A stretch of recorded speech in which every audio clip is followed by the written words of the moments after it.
Bom dia, pessoal. Bom dia para todo mundo. Vamos acordar com muita alegria. São 7 horas da manhã. Hoje é dia 9 de janeiro de 2026. Estamos na véspera do primeiro, vou usar uma expressão estranha aqui, tá? Fim de semana útil, né? Porque o anterior não valeu, era feriado. Então agora nós vamos ter um feriado do fim de semana normal aqui em 2026. O primeiro, né? O primeiro de mais 50 e tantos de um ano que vai ter muitos feriados e a gente agradece muito, porque trabalhar é bom, mas descansar é melhor ainda, não é? Então, espero que você saia da sua cama com bastante alegria e acompanhe com a gente aqui o início desta primeira sexta-feira útil de 2026. E as matérias continuam girando em torno dos temas da semana, né? Lá nos Estados Unidos, o assassinato de uma poeta que aconteceu anteontem pelos agentes da Gestapo, do Trump, né, o ICE, a Polícia de Imigração, despertou uma onda de protestos, né? E houve mais 2 vítimas feridas por tiros, só que agora longe de lá, no Oregon, né?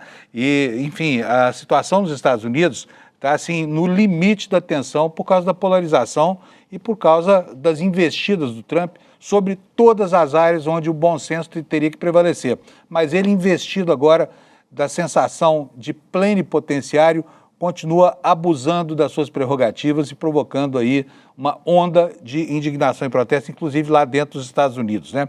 Resta a gente saber como é que isso vai se repercutir, como é que isso vai repercutir nas eleições de meio de mandato. Anteontem ele falou que se não conquistasse a maioria na Câmara, poderia sofrer um processo de impeachment. E a gente fica torcendo para que ele esteja certo, tá? Porque o que o Trump tem feito com o planeta é uma brincadeira de mau gosto.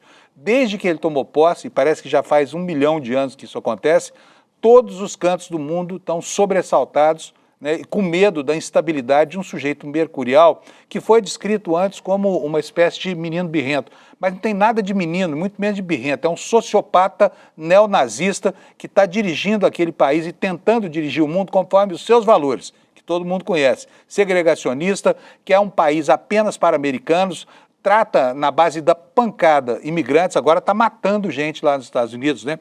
E como na Alemanha nazista, onde os primeiros mortos foram os alemães, nos Estados Unidos os primeiros mortos também são cidadãos americanos. É brincadeira?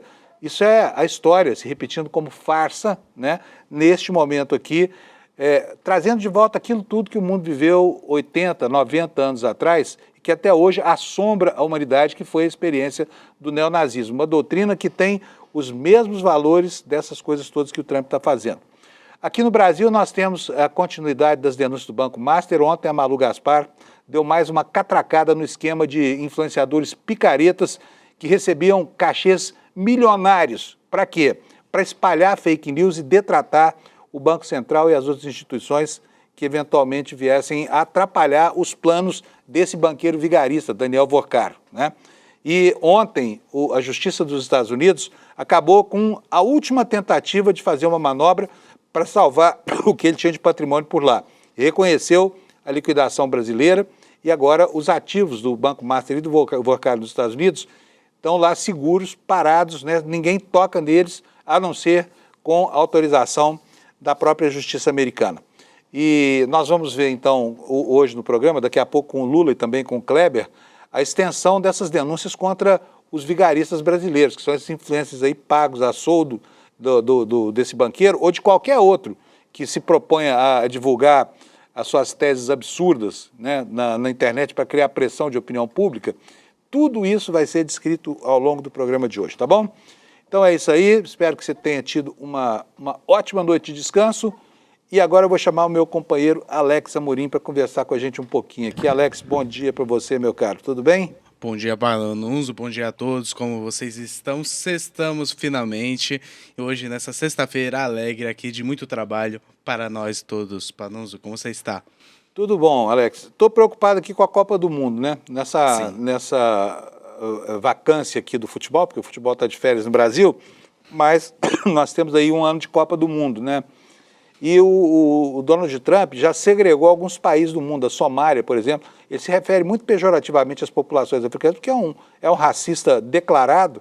Agora, me conta uma coisa, quem é que vai poder assistir essa Copa lá nos Estados Unidos, hein? Já que tem tantas restrições assim? Porque hoje em dia tirar um visto para lá significa, enfim, uma grande possibilidade de deportação, né? Se o trânsito do turista parte de um país latino-americano. Conta para nós como é que vai ser isso, Alex. Isso mesmo, Panunzo. Lembrando que agora essas medidas são interferem em 10 jogos ali da Copa do Mundo, que provavelmente terão ali uma torcida única. E entre esses países, Panunzo, terá o Irã, o Haiti, que tem restrição total ali. Então, provavelmente a gente não vai ver torcedores dessas nações lá nos Estados Unidos. E também Senegal e a Costa do Marfim, Panunzo, tem restrição, porém não é total, ela é parcial. Então quem vai conseguir acompanhar provavelmente vai ser o pessoal ali dos Estados Unidos ou até mesmo os europeus. Mas a gente consegue verificar que o pessoal ali da Europa, ali da África, Ásia, tem essa dificuldade por conta dessas restrições que já impactam ali a Copa do Mundo com 10 jogos, provavelmente tendo apenas a torcida mandante ali, sem ter a torcida visitante, e como é o que acontece aqui em São Paulo, quando tem clássico, apenas uma torcida vai pro estádio, Panunzo. Isso é muito triste, porque a Copa do Mundo, querendo ou não, é onde fica todo mundo, é a cultura que prolifera ali, é um ambiente que, além do futebol, também tem essa comunicação entre ambos países, e essas atitudes ali do Donald Trump está causando um alvoroço ali, Panunzo. Pois é, vai ficar muito esquisito. Agora, essas nações africanas, muitas delas não estão na Copa do Mundo, né? Elas não têm time de futebol profissional, em alguns desses países sequer o futebol é um esporte muito popular. Agora é estranha a realização de um evento que é uma congregação, né?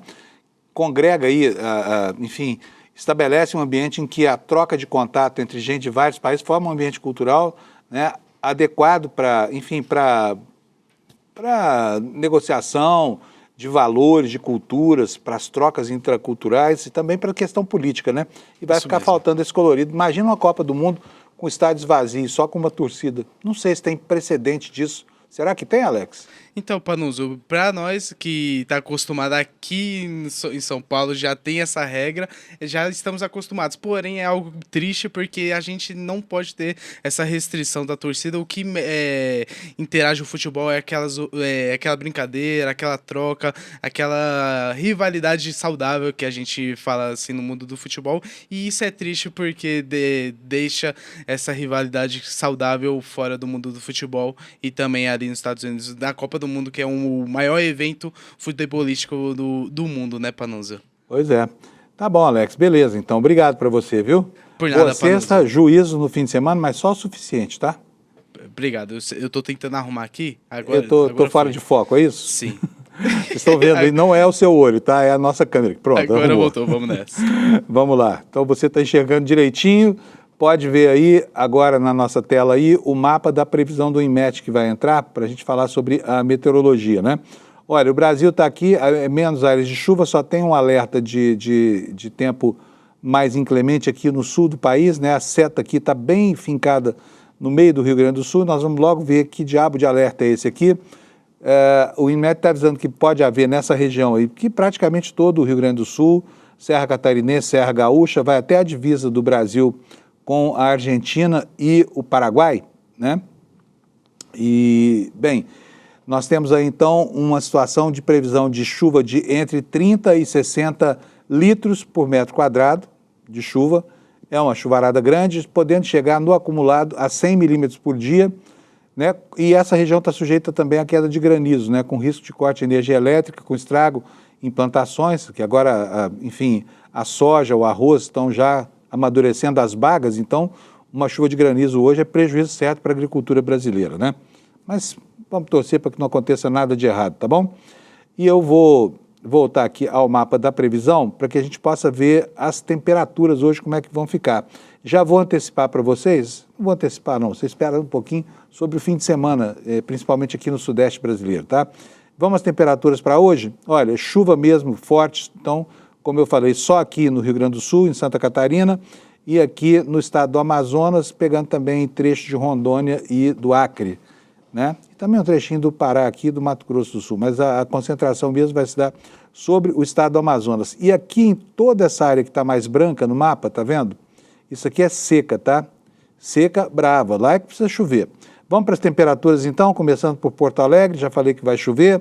Temperatura máxima de 31 graus, a chuva será bem-vinda para refrescar o calorão dos gaúchos, né? Em Florianópolis, temperatura de 30 graus e nuvens, pancadas de chuva.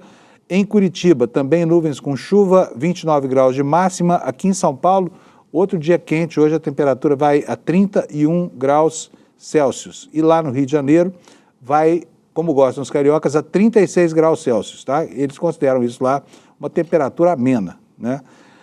Em Vitória, nuvens, chuva isolada, temperatura máxima de 31 graus Celsius. Em Belo Horizonte, de 29, só nuvens, não deve chover lá em Belo Horizonte. E agora a gente passa para o centro-oeste. Goiânia vai ter um dia com céu carregado de nuvens e 31 graus de máxima. E em Brasília também tempo nublado com 26 graus. Em Cuiabá, 35 graus Celsius de temperatura, tá? Com possibilidade de alguma chuva ao longo do dia. Em Porto Velho, nuvens, pancadas de chuva. Não preciso repetir aqui a previsão para essa região aqui, porque ela é igual nas próximas 3 capitais. Então vamos lá. Porto Velho, 30 graus Celsius. Rio Branco também 30 de máxima. E em Manaus, 33. Lá em Boa Vista, capital de Roraima, perto da divisa com a Venezuela, onde as tensões vão se acirrando a cada dia, 34 graus, só no tempo nublado, não vai chover. E em Macapá, 32 graus Celsius. Em Belém do Pará, 34, com nuvens no céu. Belém sempre chove, né? Aqui está no limite aqui da área da chuva, mas Belém, essa época do ano, chove. Chove. E aqui Palmas do Tocantins, com 32 graus de máxima, nuvens, possibilidade de alguma chuva. Agora o Nordeste, São Luís do Maranhão com 32 graus Celsius de máxima. As capitais, quase todas a partir daqui, terão dia de sol, dia bom para a praia, tá? São Luís com 31 graus, em Teresina 35, em Fortaleza 32, em Natal 30 graus Celsius, vou aumentar o mapa aqui para a gente ver João Pessoa. Em João Pessoa, nuvens com 30 graus Celsius de temperatura. Em Recife, 29 graus Celsius, também um dia com nuvens e bom para a praia. E aqui já começa a chuvarada. Olha, em Maceió vai dar 29 graus, possibilidade de chuva isolada durante a tarde. Em Aracaju, também 29 graus. E em Salvador, nuvens, pancadas de chuva, máxima de 31, com a temperatura agradável na madrugada de 34 graus. Tá? Essa é, então, a previsão do tempo para o dia de hoje. Agora o final de semana, vou falar sobre o final de semana do paulistano aqui, vai fazer calor, né? E pode ter pancadas de chuva aí, se Deus quiser, porque senão nós vamos passar mal aqui com o calorão que vai fazer. Está aqui no UOL, fim de semana em São Paulo, tem mais dias quentes e pancadas de chuva, máxima pode chegar a 33 graus no domingo. A cidade vem de uma sequência de temporais e alagamentos por 2 dias seguidos, né? Cidade sofrendo. Felizmente, os cortes de energia estão acontecendo com uma incidência pequena ainda. Vamos torcer para que continue assim. O que diz aqui a matéria do UOL sobre a previsão do tempo? Depois de 2 dias de temporal, São Paulo deve ter mais dias quentes e pancadas de chuva isoladas nesse fim de semana.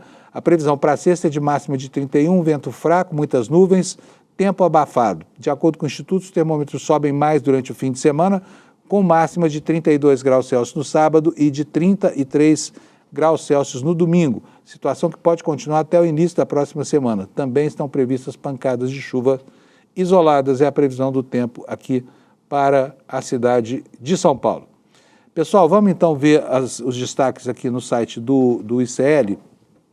Já nós teremos aqui o Kleber Lourenço detalhando para nós alguns desses assuntos e em seguida o Lula Costa Pinto para falar conosco principalmente sobre Lewandowski e sobre esse escândalo do Banco Master, né? Uma coisa feia. O Banco Master, como se vê, depois do processo de liquidação e graças ao desespero do seu presidente, Daniel Vorcaro, depois de aberta a caixa de Pandora, começam a aparecer aí, né, os rabos dos demônios que assombram a opinião pública brasileira. E a gente descobriu nesse escândalo quanto custa a formação de um conjunto de opiniões na internet para favorecer uma determinada pessoa, né? Ontem a Malu Gaspar veio com outra matéria acachapante no blog dela e no jornal o Globo, mostrando para a gente que os influencers que atuaram nesse caso, com conteúdos quase idênticos, né, ganharam cachês milionários. Teve gente ganhando $2 milhões para fazer 8 posts por mês, ou seja, 2 por semana, ao longo de 3 meses. R$2 milhões, hein? Para isso basta ter 1 milhão de incautos na sua galeria de seguidores. Tá? Mas vamos aqui para os destaques do ICL. Bom, primeiro, o rei do mundo, o rei Zola, Donald Trump, continua empenhadíssimo em acabar com a paz e o sossego de todo mundo, né?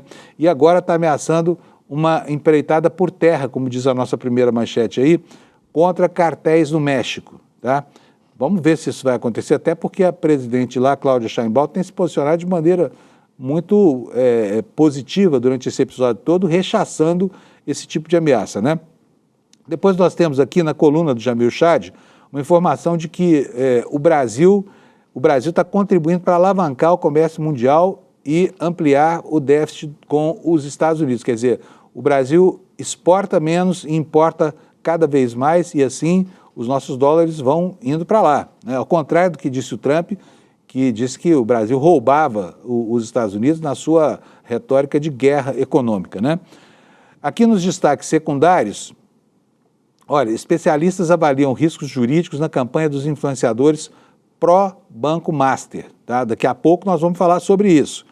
Em Pernambuco, comida com larvas e castigo por tentar melhorar refeições em presídios de lá. E aí a gente olha o Bolsonaro reclamando do barulho do ar-condicionado e esquece, né, dessa realidade duríssima dos presídios brasileiros, que os bolsonaristas, infelizmente, não vão conhecer, porque o Bolsonaro tem uma situação de privilégio por estar numa sala justamente com ar-condicionado ainda que barulhento. A Amanda Miranda, na coluna dela, está informando que o Jorginho Melo, governador de Santa Catarina, cacifou lá suas verbas de publicidade, dobrou, né, 136% de aumento em publicidade, preparando já a sua máquina de fazer votos para as eleições de outubro desse ano, né? E aqui uma informação exclusiva que o Kleber Machado, que o Kleber vai contar para nós aqui, que é essa história da perda de patente por parte de militares condenados no contexto da trama golpista, tá bom? Olha, e mais pressão das Big Techs, né? Vocês vão ver o seguinte, que esses vigaristas, que são influenciadores digitais, que trabalham a soldo para qualquer um que pague o que eles cobram, só não vão ser punidos dessa vez porque o comportamento deles não está tipificado como crime. E por que isso? Porque não foi aprovado o projeto de lei das fake news por pressão de quem? Justamente das Big Techs, tá bom? Bom, é isso aí. Esses são os destaques aqui no site do ICL. Vou começar falando aqui sobre a última matéria da Malu Gaspar, que trouxe para a gente uma informação sobre como é o funcionamento orgânico dessas milícias digitais contratadas como mercenários de Daniel Vorcaro a preço de ouro, tá? A preço de ouro. Vou mostrar para vocês a matéria, tá no jornal O Globo de hoje, e o título é esse aí que você está vendo, o Master, as milícias digitais e o jornalismo. Então vou aumentar a letrinha aqui para você poder ler junto comigo, tá? Vamos lá. Quando parecia que já não faltava mais nada para garantir ao caso Master o topo do pódio dos maiores escárnios produzidos na história dos escândalos financeiros nacionais, surgem aí as milícias digitais. A Malu Gaspar conta, descobrimos nos últimos dias que influenciadores com milhões de seguidores receberam ofertas generosas, algumas mesmo milionárias, para difundir a versão de que a liquidação do banco foi decretada de forma apressada pelo Banco Central. E ontem, vou fazer um parênteses aqui, ontem a Justiça Americana aceitou a liquidação do Banco Master no Brasil, congelou os ativos do Vorcaro. Qual era o argumento central do Vorcaro para tentar impedir a ação da Justiça Americana e o reconhecimento da quebra do banco dele? Era o argumento de que o TCU poderia mudar esse quadro no Brasil, né? Mas ontem o próprio ministro Jonathan de Jesus, tão amigo do Banco Master, tão empenhado, né, em adotar procedimentos para invalidar a liquidação determinada pelo Banco Central, finalmente jogou a toalha e capitulou, né? E passou o assunto formalmente, como a gente já vem falando aqui há 3 dias, para o plenário do Tribunal de Contas da União, que certamente, apesar da boa vontade de gente como o presidente do tribunal e desse Jonathan de Jesus, isso deve morrer sem que afete a segurança econômica e até os brios do país, porque é uma história tenebrosa, né? Isto posto, vamos continuar aqui falando sobre as milícias digitais que estão sendo denunciadas pela Malu Gaspar no Globo de hoje. A ideia, segundo ela, era disseminar em perfis de direita, tá? A teoria conspiratória de que algo muito estranho aconteceu nos bastidores do Banco Central quando decidiu liquidar o Banco do Daniel Vorcaro. Essa teoria reforça a tese da defesa do banqueiro, segundo a qual a prisão dele por fraude de 12,2 bilhões de reais na venda de créditos para o BRB ocorreu justamente quando ele se preparava para vender o Master a investidores árabes, que até agora não se sabe quem são. Inclusive, ele diz que estava a caminho, do exterior justamente para negociar a venda do banco com um fundo privado de lá, né? A Polícia Federal disse que não, disse que era fuga mesmo, fuga brava mesmo. Bom, vamos lá. Depois de passar meses desprezando pedidos dos parlamentares e dos próprios técnicos do CEU para conferir se o BC não tinha demorado demais para tomar providências, o Jonathan de Jesus decidiu, no fim de dezembro, dar 72 horas para o Banco Central se explicar. Não sobre acusação de omissão, tá? Ressalta aqui a matéria.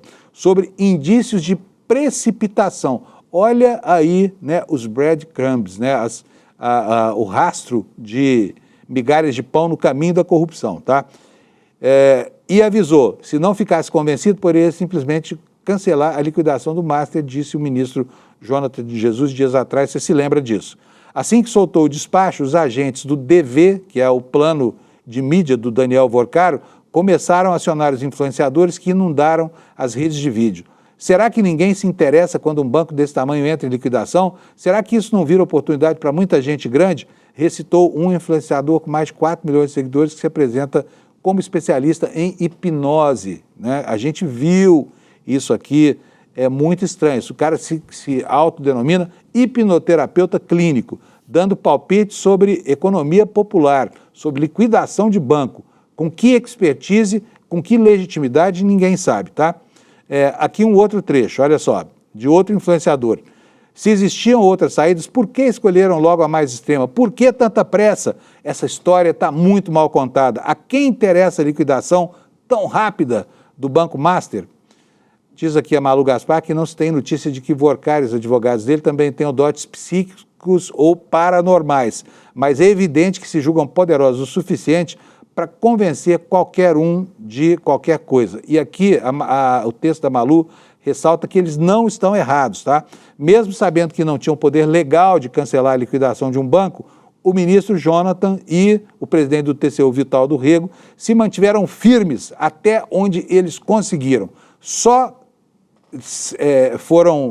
mudaram de posição quando começou a aparecer o lixo que é essa articulação midiática para salvar a pele do Vorcaro. Eu vou chamar o Kleber Lourenço aqui. Kleber, cadê você? Bom dia, Kleber. Bom dia, Panunzio, tudo bem? Desculpa aqui esse pequeno atraso aqui, tirei 3 minutinhos do Kleber, mas eu vou repor, tá? Kleber, vamos lá. Bom, nós temos vários assuntos hoje aí, né?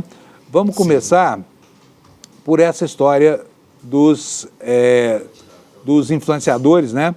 E, enfim, sobre o inquérito que a Polícia Federal vem abrir. Nós demos aqui em primeira mão informação de que a Polícia Federal estava propensa a abrir investigações, agora só que isso não aconteceu. Quando é que vai acontecer, Kleber? Bom dia para você.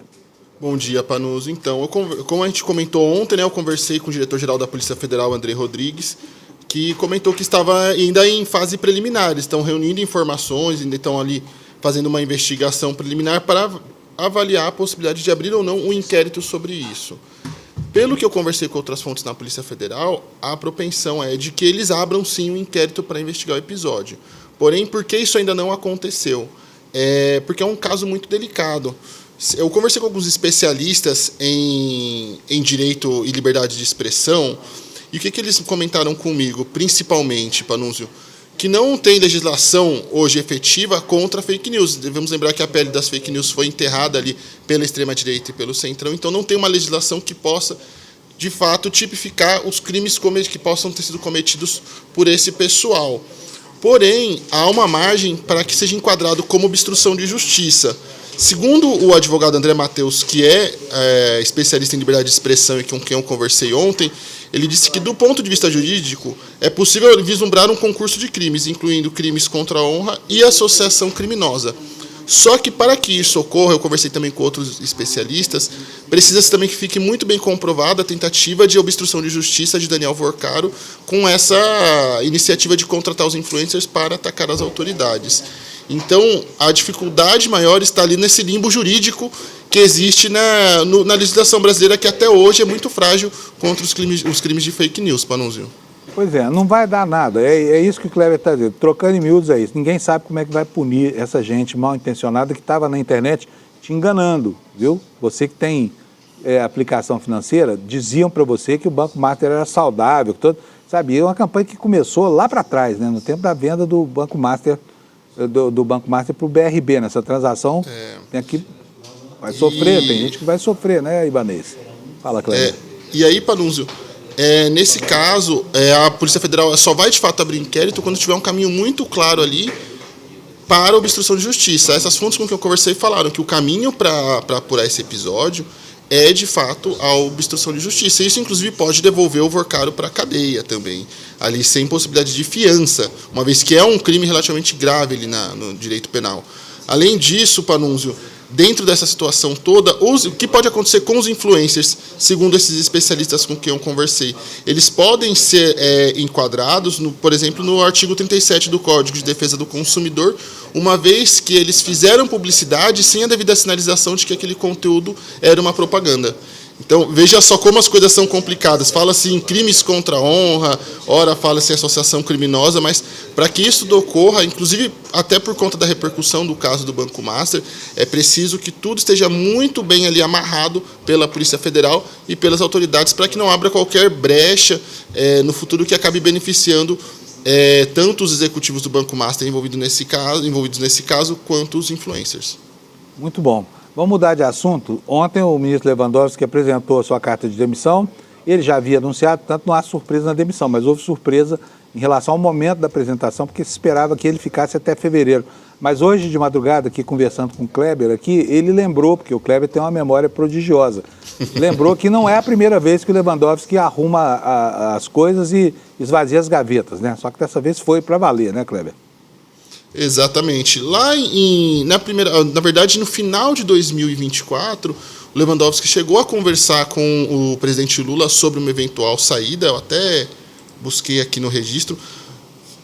Mais ou menos ali dezembro de 24 e janeiro de 25, ele já havia manifestado, ele ficou também às vias de sair, já tinha reunido material, já tinha falado com os assessores mais próximos, e aí numa conversa com o presidente Lula, ele acabou sendo demovido da ideia.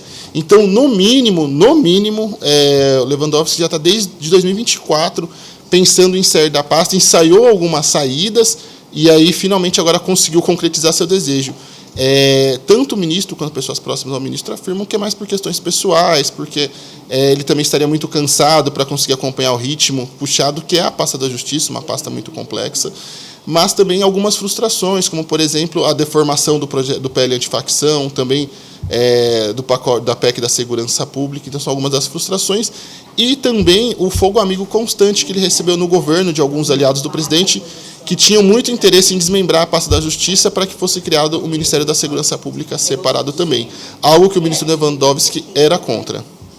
Muito bom. Bom, ontem foi o dia de lembrar essa coisa horrível que aconteceu no Brasil, que foi o 8 de janeiro, o terceiro aniversário, e aí algumas coisas ainda não estão conclusas, né? Porque os núcleos de desinformação, os 4 principais, já foram a julgamento, já tem quase 30 pessoas presas, inclusive generais de alta patente, o ex-presidente da República, mas até esses militares que estão aí condenados não perderam a patente. Mas ainda, né, Kleber? Quando é que isso pode acontecer? Olha, Panunzio, bem, como você diz, eu converso com bastante gente, e ontem Aliás, eu conversei... não sei como é que você consegue, você conversa mesmo com muita gente. Acho que você tem 4 orelhas e pelo menos umas 2 ou 3 bocas, porque não é possível. Mas conta para nós, o que olha, você Panunzio, de final de semana eu desapareço para compensar, porque, olha, não dá para ficar o tempo todo no WhatsApp, mas vamos lá, sexta-feira falta pouco. Panunzio, eu conversei com a presidente do Superior Tribunal Militar, a Maria Elizabeth Rocha, e o que ela comentou comigo? Que as ações vão ter início já na primeira semana de fevereiro. O Ministério Público Militar vai apresentar as representações e já na primeira semana, assim que elas forem apresentadas, ela me afirmou que já conversou com o procurador militar e será feita a distribuição desses processos, tanto de Jair Bolsonaro quanto de Walter Braga Neto e outros militares acusados de tentativa de golpe, Panunzio. Ela disse que como... Pode falar, Não, Panunzio. desculpa, Cléber, eu achei que você tinha terminado, pode continuar. Não, tranquilo. Nesse caso, Panunzio, o que acontece? A presidente do STM conversou comigo e falou que esses casos serão tratados de forma individual. Como são diferentes casos de perda de patente, então serão diversos relatores para cada um desses casos. E ela disse que vai fazer a distribuição automática pelo sistema do tribunal, mais ou menos como é distribuído os processos no STF, e que essa distribuição vai contar com a presença da imprensa e também será aberta ao público para que a sociedade possa acompanhar o de tal processo. Ela também me confirmou que a preocupação principal dela é que todo esse processo seja ocorrido com o máximo de transparência. Ela listou também essa preocupação porque, bem, a gente vive numa sociedade de debates políticos acalorados e ela se preocupa de terem acusações, seja de que o processo seja mais tendencioso à esquerda ou à direita, então, para que ela possa garantir a lisura de todo o processo e possa também prestar contas para a sociedade, uma coisa que é rara, se tratando de uma instituição militar, Panunzio. Ela vai abrir todo esse processo ali de distribuição para o público acompanhar de perto. Muito bom. Valorosíssima a condução dessa senhora que preside o Superior Tribunal Militar. Está dando um banho aí em outros tribunaisões, né? Agora, me conta uma coisa, Cléber, consequências práticas, né? Porque tudo o que aconteceu no 8 de janeiro leva para uma necessidade urgente de mudar o processo de formação de oficiais no Brasil. E eu queria saber de você, Cléber, houve algum reflexo, por exemplo, no curso de formação de cadetes nas academias, ou tudo continua como antes no quartel do Abrantes?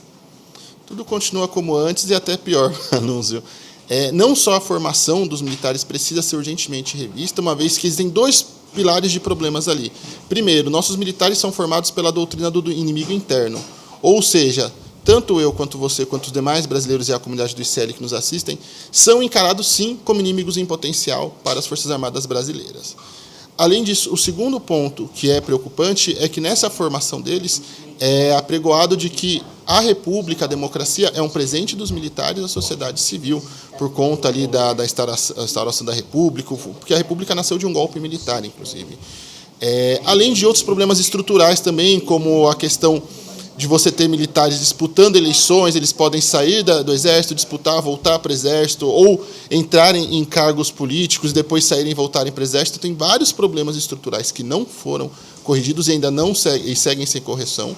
Além disso, toda a investigação sobre o 8 de janeiro e a tentativa de golpe deixam de forma muito patente e assim, de forma solar a clareza de que os militares atuaram de forma institucional. Não foi só os CPFs, como, por exemplo, o ministro da Defesa, José Múcio, adora apregoar de que os CPFs, os indivíduos foram punidos, vamos seguir adiante. Não. Eu mesmo dei aqui no ICL, no ano passado, uma reportagem com base em documentos mesmo oficiais, de que o Exército Brasileiro atuou como uma prefeitura no acampamento golpista de Brasília. Assim como há diversos relatos de que os quartéis ao redor do Brasil atuaram como operadores ali, tanto para ajudar operacionalmente, quanto também financeiramente, as manifestações, e logisticamente também. E, além disso, temos outro caso muito claro, que é a carta de 11 de novembro de 2022, onde as 3 Forças Armadas assinaram um manifesto defendendo os acampamentos golpistas naquela época. Então, há um vasto acervo probatório mostrando que, sim, as Forças Armadas forneceram apoio operacional e logístico de forma institucional para o golpismo no Brasil na história recente. E, mesmo assim, não houve nenhuma responsabilização institucional, nem mesmo adequação de regras. Teve recentemente um ajuste na questão do Batalhão de Operações Psicológicas, mas se deu mais por conta de uma disputa entre as Forças Especiais e a Brigada Paraquedista do Exército do que, de fato, um ajuste visando corrigir ou aperfeiçoar a formação dos militares, Panunzio. Então, assim, temos generais punidos, muito bom, legal, histórico, mas a estrutura que permite que se formem militares golpistas e que deixe o Brasil sempre sob ameaça constante de uma tentativa de golpe dos militares não foi desfeita e ela continua muito firme e forte no Estado brasileiro. Ou seja, jogamos a pizza envenenada fora, mas o forninho continua quente e a massa está levedando, é isso? Exatamente, e infelizmente, Panunzio. Beleza, Cléber, olha, bom fim de semana para você, obrigado, tá? A gente se fala na segunda-feira de novo. Valeu, Cléber. Obrigado, Panunzio, bom final de semana, tchau, tchau, comunidade do ICL. Para nós. Bom, deixa eu chamar logo o Lula Costa Pinto, porque o Lula está aqui prontinho para entrar no ar, trazendo para nós a análise dele, as informações do Banco Mar. Bom dia, Lula, tudo bem? Lula, Bom dia, Fábio. Estou impressionado com a caixa de Pandora que foi aberta no segmento da comunicação social, sabe? Ontem a matéria da Malu Gaspar mostrando que os cachês chegavam a 2 milhões de reais. Isso pode muito bem explicar essa, digamos assim, essa ressonância que aconteceu entre vários influenciadores que não tinham nada a ver com economia popular, com setor financeiro. Um cara era até hipnoterapeuta, falando de intervenção do Banco Central, né? Agora, era um esquema milionário, hein, Lula? Isso explica, né, assim, as palavras fáceis desses influenciadores vigaristas, né? Sem dúvida, Fábio.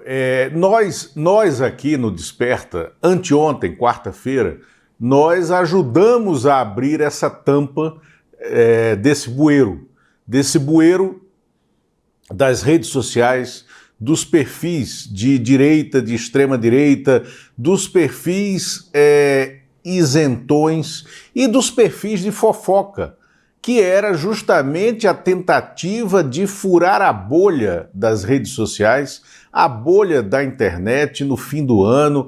Pessoas que me procuraram, pessoas que não são ávidas consumidoras de informação política ou econômica, me procuraram nos últimos dias surpresas pelo fato de perfis como a Festa da Firma, ou tem um outro, a página de uma fulana, terem tratado desse tema, Banco Master, e a propriedade do TCU, veja bem, a propriedade do TCU de se envolver nessa questão e até desliquidar o Banco Master. O que estamos vendo agora, com o recuo do próprio TCU, né, de que isso era inapropriado, e também com a observação de que se houver alguma interferência do TCU no processo, ela não pode chegar à desliquidação do Banco Master, porque isso é absolutamente impróprio. Agora, Fábio, o que acontecia ali era uma gestão desastrosa, tá, de crise, né? Porque foram contratados escritórios de gestão de crise, que são escritórios de lobby, uma empresa específica e seus ramos de gestão de comunicação e escritórios de advocacia. O dinheiro transitava por essas empresas e ia parar nesses perfis, nos administradores desses perfis de internet que tinham sido contratados para criar o ambiente contrário, né, àquela opinião consolidada de que o Banco Central tinha atuado corretamente para fazer essa intervenção. E aí, na esteira do que pode acontecer, o que pode acontecer é, sim, essa responsabilização criminal dos perfis, como falou aqui o Kleber, mas também o retorno do Vorcaro à cadeia por uma obstrução de justiça de alguns dos seus operadores nesse sistema. Vamos lembrar aqui aos telespectadores, aos nossos ouvintes, que obstrução de justiça é o crime cometido que mais rapidamente leva à cadeia. Foi o que levou à cadeia o ex-governador do Distrito Federal, o Arruda, né, o José Roberto Arruda, quando ele estava no cargo. O Arruda foi o primeiro governador preso, né, na história do país enquanto estava no cargo. E ele foi preso por obstrução de justiça, justamente porque um operador de comunicação dele foi flagrado conversando com um blogueiro daqui do Distrito Federal para criar uma versão, né, favorável ao Arruda, naquele caso da Caixa de Pandora, e que essa versão fosse colocada circulante no mercado. Naquela época, a gente está falando de 2010, né? Naquela época, na internet daquela época, que não tinha rede social, né? Não tinha rede social como a gente conhece hoje. Então, vocês vejam que há, inclusive, um paradigma, né, um parâmetro para a operação da justiça, nesse caso, de levar para a cadeia quem tentou corromper o sistema de correição que estava operando naquele momento para a devida correição, né, de um banco liquidado e quebrado. Agora, Fábio, tem um dado do dia, tá? O Ministério da Previdência já informou, né, aos liquidantes do Banco Central, do Banco Master no Banco Central, que em última instância o poder público, os cofres públicos, o nosso dinheiro, né, terá que cobrir os investimentos mal feitos, os investimentos incorretos feitos por fundos de previdência públicos no Banco Master. E esses investimentos foram feitos a pedido do Daniel Vorcaro, que precisava levantar recursos e usou o seu esquema político para solicitar esses investimentos. Por exemplo, a Ciro Nogueira, presidente do PP, a Antônio Rueda, presidente do União Brasil, né, e ao Arthur Lira, ex-presidente da Câmara, que usaram a rede de influência que eles tinham nos seus estados, né, para fazer com que fundos de previdência públicos enviassem dinheiro para o Banco Master e fizessem investimentos. E agora a gente tem, por exemplo, fundo de previdência dos funcionários públicos do Rio de Janeiro, 970 milhões de reais aplicados lá, que podem não ser devolvidos. E, em última instância, o Rio de Janeiro terá que arcar, o Tesouro do Rio de Janeiro, do Cláudio Castro, terá que arcar, né, com esse prejuízo. Fundo de Previdência dos funcionários da Prefeitura de Maceió, né, administrada pelo JHC, que é afiliado político do Arthur Lira. Tem 97 milhões lá investidos. Terá que ter um retorno, né, do orçamento do município de Maceió, capital de Alagoas. Governo do estado do Amapá, aonde tem o comando, né, do presidente do Senado, Davi Alcolumbre. São 400 milhões de reais, né, que terão de ser bancados se não houver um retorno, e é provável que não haja, né, do caixa quebrado, liquidado do Banco Master. Isso terá que ser arcado por recursos do Tesouro do Amapá, do governo do Amapá. E tem aí Prefeitura de São Roque, em São Paulo, 93 milhões. Prefeitura de Itaguaí, no Rio de Janeiro, 59 milhões. Que mais? Aparecida de Goiânia, aqui é a segunda maior cidade do estado de Goiás, 40 milhões. Governo do estado do Amazonas, 50 milhões. Então, tudo isso são prejuízos do Banco Master aos cofres públicos e que terá que ser devolvido. Gente, todo santo dia, quando a gente atualiza o noticiário, Lula, me dá engulho, sabe, dessa situação do Banco Master, porque é muita corrupção. É corrupção de jornalista, corrupção de influencer, corrupção de ministro de tribunal, tá? Não vou nominar aqui, porque vão me processar por crime de calúnia. Agora, existia uma máfia de corruptos e safados trabalhando em benefício desse Vorcaro, né? Agora, Lula, nós tivemos aí ontem um recuo do ministro Jonathan de Jesus e já havia o recuo do Vital do Rio, que é o presidente do TCU. Ambos bateram pé e fincaram pé em benefício do Vorcaro, né? Eu queria saber de você o que isso tem de relação com o desvendar dessa máfia de influenciadores pagos a preço de ouro que ontem foi trazida à luz pela Malu Gaspar no Globo. Fábio, se criou ali no dia de 29 para 30 de dezembro. No dia 30 foi o dia como é que chama? Da acariação convocada de maneira inapropriada pelo ministro Dias Toffoli. Depois ele recuou, porque ele ia fazer uma acariação entre o Daniel Vorcaro, o ex-presidente do BRB, Banco Regional de Brasília, Paulo Henrique Costa, e o diretor de fiscalização do Banco Central, o Ailton Gomes, que não deveria estar ali, porque ele estava equiparando na mesma cariação um investigador e 2 réus no processo, né? E o investigador que estaria ali sendo exposto, né, àqueles que ele estava investigando e que estava havendo uma correição.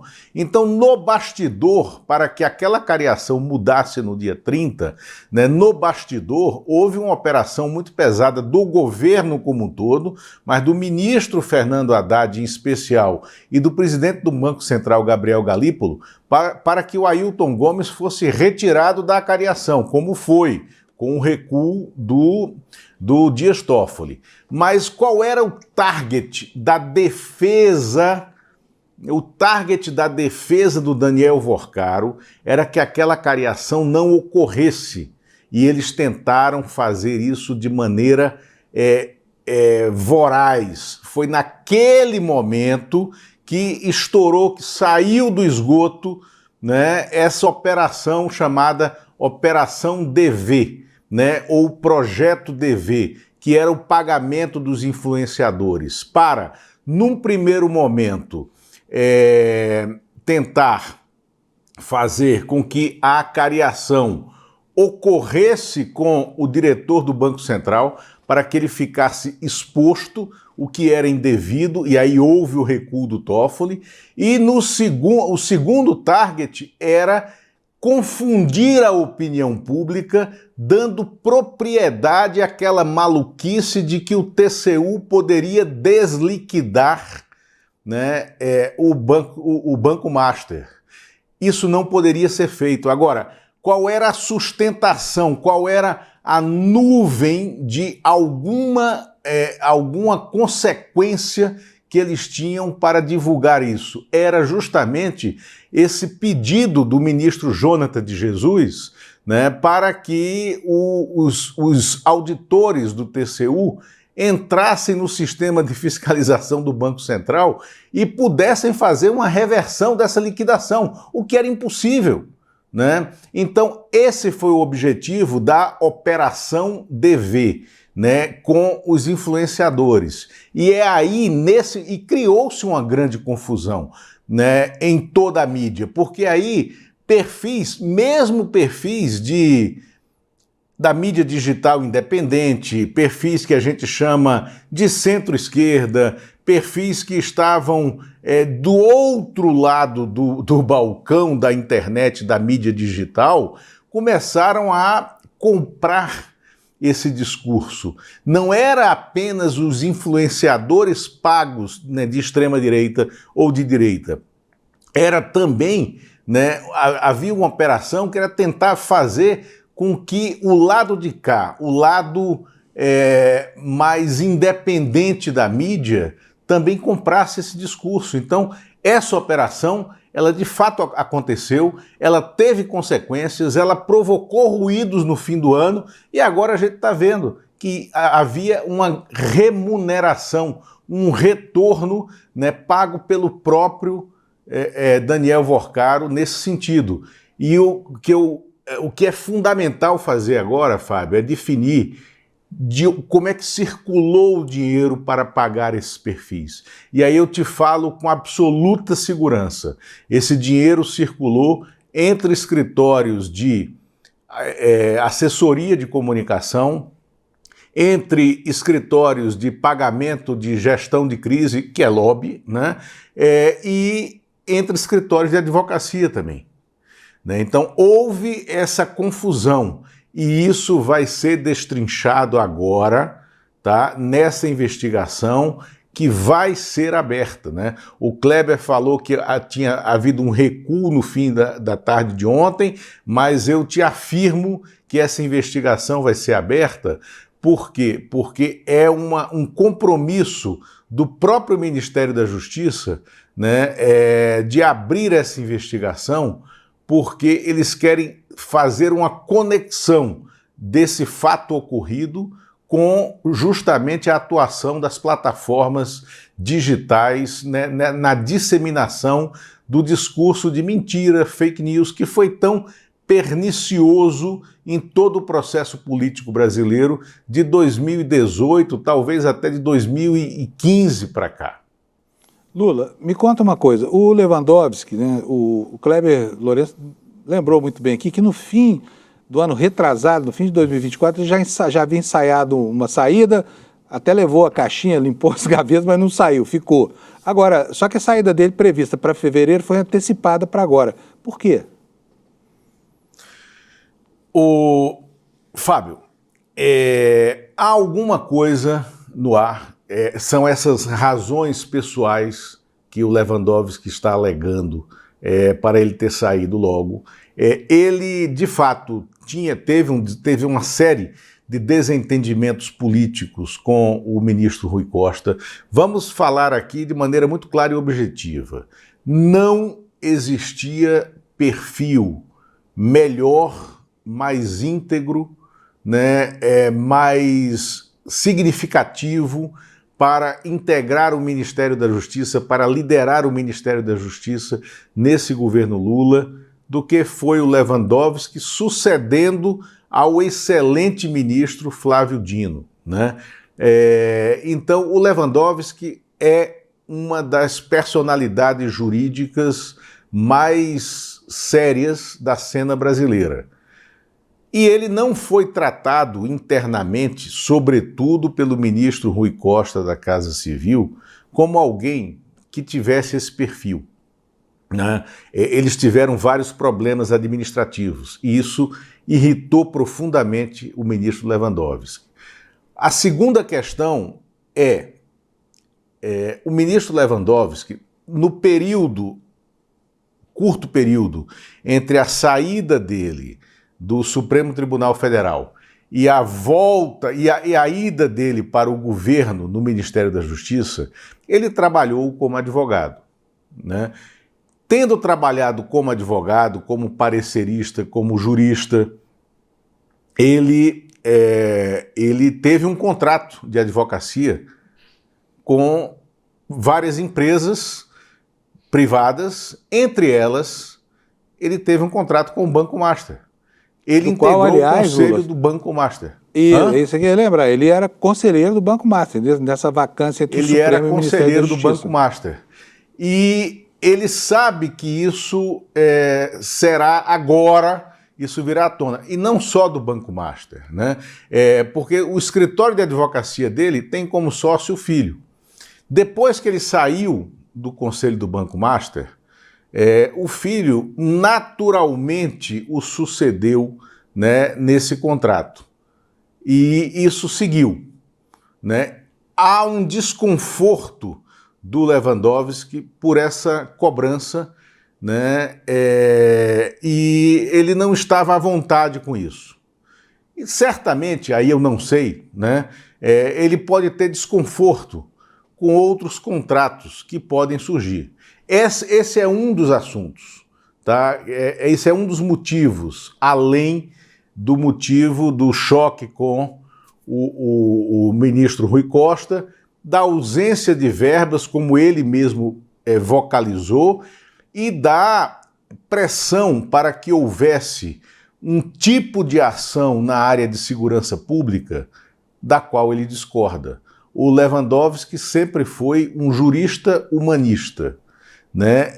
Então, se exige dele uma posição na segurança pública, que é uma posição muito mais de rompedor, né? Que é um perfil que ele não tem. Então, ele achou que a junção de todos esses motivos dava a ele o momento, a oportunidade de sair do governo. Agora, vamos à sucessão. Quem pode ser? O primeiro nome que está colocado e que seria ministro da Justiça e também da Segurança Pública é o do senador Rodrigo Pacheco, se ele aceitar. Se ele quiser, será. E se ele quiser e for, ele resolve alguns problemas políticos do presidente Lula, não só lá na sua Minas Gerais, né, mas também aqui no Senado, né? Será uma solução e tem condições de sê-lo, né? Agora, se ele não quiser, qual é o perfil de ministro da Justiça? O presidente Lula já falou que, internamente, que se não for o Rodrigo Pacheco, ele tende realmente a já dividir o ministério e criar o Ministério da Segurança Pública, colocando lá um perfil que seja, aí sim, alguém duro, alguém positivo. Pode ser o atual secretário de Segurança Pública, Mário Sarrubo? Pode. Só que o Mário Sarrubo é um personagem de São Paulo, muito mais próximo daquela área tucana de São Paulo, do próprio vice-presidente Geraldo Alckmin, do que do presidente Lula ou do PT. Né? Um ministro da Segurança Pública poderá ser o Andrei Rodrigues, da Polícia Federal? Eu digo para você, não. Por quê? Porque o Andrei Rodrigues precisa estar na Polícia Federal neste momento. O Andrei Rodrigues é um ótimo, ele devolveu o caráter de Estado, né, de corporação de Estado à Polícia Federal, e uma sucessão na Polícia Federal é igualmente dura, ou talvez até tão mais dura, do que uma sucessão no Ministério da Justiça e na área de segurança pública. Pode ser o Ricardo Capelli, né, que já foi interventor na segurança durante o golpe de 8 de janeiro aqui no Distrito Federal? Pode ser o Ricardo Capelli, né, porque ele tem esse perfil, ele tem conexões, né, no Supremo Tribunal Federal, na área de segurança, no Exército. Então, e quem poderia ser no Ministério da Justiça? Aí se está atrás de um sucessor jurista à altura do perfil do Lewandowski. Muito bom. Lula, muito obrigado. Infelizmente, nosso tempo hoje acabou, o programa está acabando. Segunda-feira a gente continua aqui, porque esse assunto com certeza vai rodar durante o fim de semana, né? Um abração para você, meu caro companheiro Fábio. Lula. Um abraço. Obrigado, viu? Tchau. Gente, olha, preciso dar mais algumas notícias para vocês. Quero que o Alex coloque aí, o Anderson coloque aí na agulha para mim o vídeo lá de Minneapolis, porque ontem foi uma noite de muitos protestos nos Estados Unidos. Roda para mim, por favor, enquanto eu descrevo o que estava acontecendo lá. Olha aí, olha, vocês veem multidões que tomaram as ruas de Minneapolis, e não só lá, tá? Houve manifestações em Chicago, houve manifestações em Los Angeles, e o incrível é que, em meio a esse tumulto todo armado pela Gestapo do Trump,